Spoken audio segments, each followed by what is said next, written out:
Et la tribu, ici César, le singe crypto-haltérophile. Et aujourd'hui, on casse les totems sacrés. Prépare ton cerveau, car ce que je vais te dire va peut-être te faire grogner, mais t'ouvrira les yeux. Premier point, la diversification, antidote à la volatilité.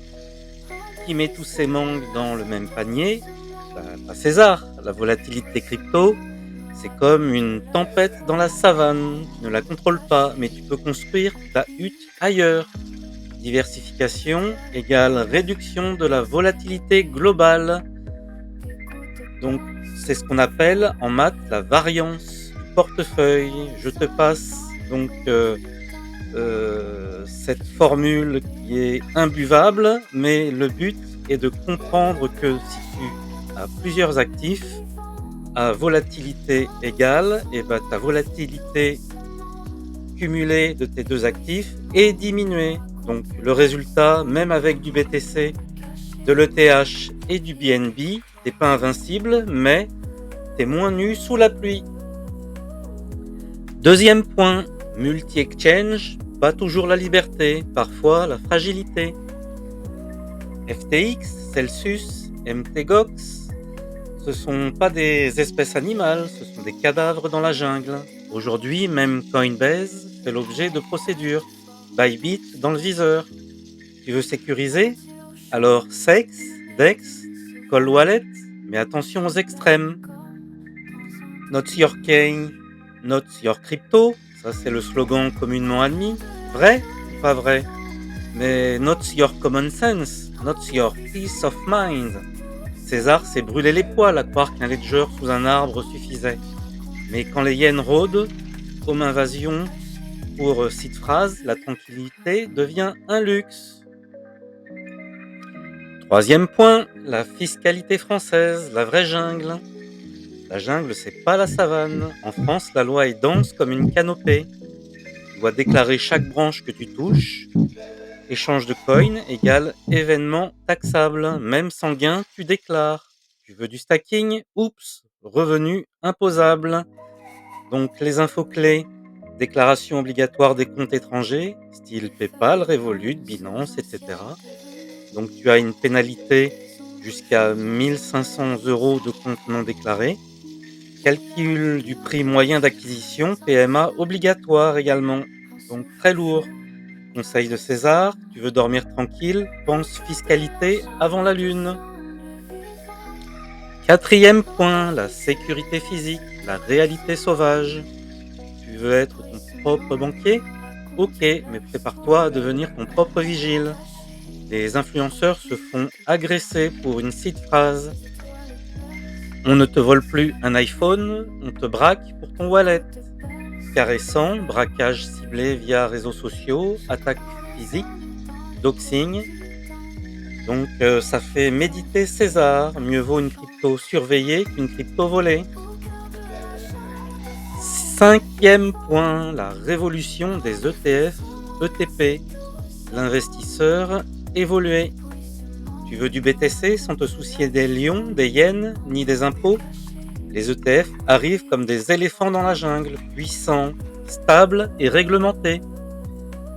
Aux USA, plus de 80 ETF crypto sont en cours d'approbation. Tu en as déjà 2 d'actifs, Bitcoin et Ethereum. En Europe également, tu as des ETP accessibles via des PEA dans certains cas, avec une fiscalité plus simple. Tu fais du stacking via un ETF, tu as les gains sans les galères. Tu veux des moins-values reconnues?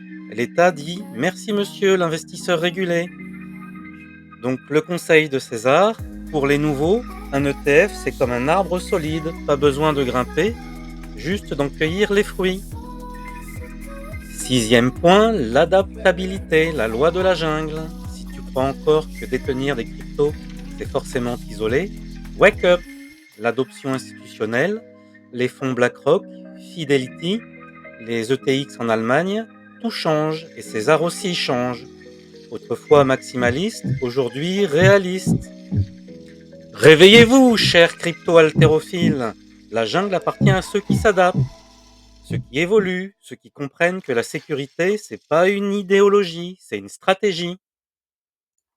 Pour continuer sur cet aspect adaptabilité, j'aborde maintenant un 6 bis, la régulation entre filet et liane. César grimpe à une branche, regarde l'horizon avec une longue vue sculptée dans un ledger. Tu croyais que la jungle était libre? Elle l'est, tant que les filets ne t'attrapent pas. La travelle roule, c'est comme une araignée invisible du GAFI. Elle tisse une toile entre les exchanges régulés. Dès que tu envoies plus de 1000 balles, ils doivent savoir à qui, pourquoi, comment. Nom, adresse, identifiant, bref. Le KYC devient viral, même entre plateformes. César s'interroge. C'est pas un mal si t'es prêt, mais si tu penses que l'anonymat pur existe encore, t'es plus naïf qu'un lion qui croit en la paix des hyènes. 7e point, Mika et Dex, la zone grise, la clairière de la jungle. La loi Mika, c'est comme une pluie légale qui arrose surtout les gros arbres, les sexes, les stablecoins, les géants de la savane, en somme. Mais les Dex, dans tout ça, trop petits, trop décentralisés, trop insaisissables. Pour l'instant, Mika ne les vise pas frontalement. Les petits transferts, peer-to-peer, inférieurs à 1000 €, pas dans la toile de la Travel Rule. Mais attention, si ton Dex a un front-end, une DAO connue, ou un développeur identifiable, les hyènes de la régulation peuvent s'y intéresser. Et demain, le vent peut tourner, et la savane aussi. Donc la réflexion de César, tant que t'es petit, rapide et que tu restes dans les fourrés, t'as un peu de liberté, mais un jour, ils mettront les drones.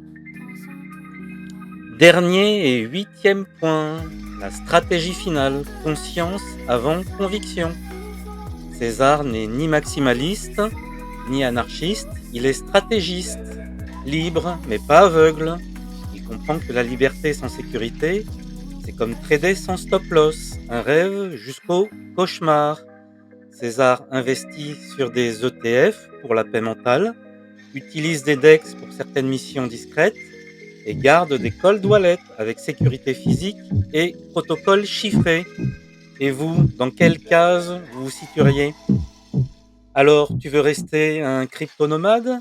Ok, mais apprends à lire les cartes, à sentir les pièges et à danser entre les lois. Tu veux l'anonymat? Choisis tes chemins. Tu veux la sérénité? Choisis tes outils. Dans la jungle, ce n'est pas celui qui rugit le plus fort qui survit, c'est celui qui s'adapte encore et encore.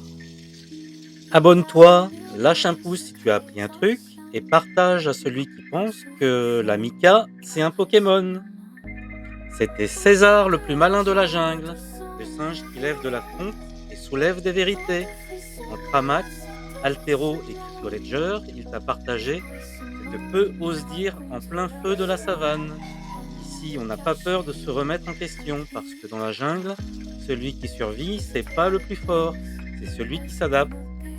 On se retrouve très vite pour un nouvel épisode. D'ici là, garde l'œil ouvert, la clé au chaud. Et souviens-toi, pas ta clé dans ta banane.